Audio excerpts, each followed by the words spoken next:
आखाती देशांमध्ये युद्ध सुरू आहे। आजचा या युद्धाचा 12वा दिवस आहे आणि या युद्धाच्या झळा सध्या भारताला देखील सोसाव्या लागतात। गॅसच्या वापरावरती सरकारने निर्बंध लावले आहेत आणि यावरती नियंत्रण ठेवण्यासाठी विशेष पथकांची स्थापना करण्यात आली आहे। श्रीरामपूरमधल्या बाजारतळ परिसरामध्ये जिल्हा पुरवठा विभागाच्या भरारी पथकाने छापा मारलाय। अवैध गॅस रिफिलिंगवरती कारवाई करण्यात आलेली आहे। बीपीएल, एचपी, भारत गॅस कंपन्यांच्या टाक्या, gas refilling machine, electric motor, वजन काटे असा एकूण 87,400 रुपयांचा मुद्देमाल देखील जप्त करण्यात आलाय।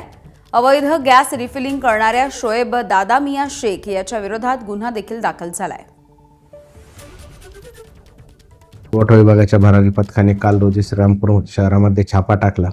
सदर ठिकाणी इसम नामे शोएब दादा मिया शेख हा घरगुती वापराचे गॅस सिलेंडर हे वाहनांमध्ये इंधन भरून भरवण्याचा अवैध व्यवसाय करताना त्यांना मिळून आला। सदर छाप्यामध्ये त्यांनी एकूण 7 गॅसचे सिलेंडर, गॅस भरण्यासाठी वापरले जाणारे मशीन, वजन काटे इत्यादी एकूण 84,000ची साधन सामग्री जप्त केलेली।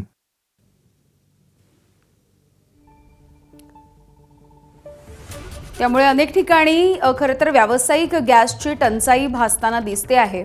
मात्र असं असताना काही ठिकाणी काळा बाजार देखील केला जातो आहे। एबीपी माझा, उघडा डोळे बघा नीट।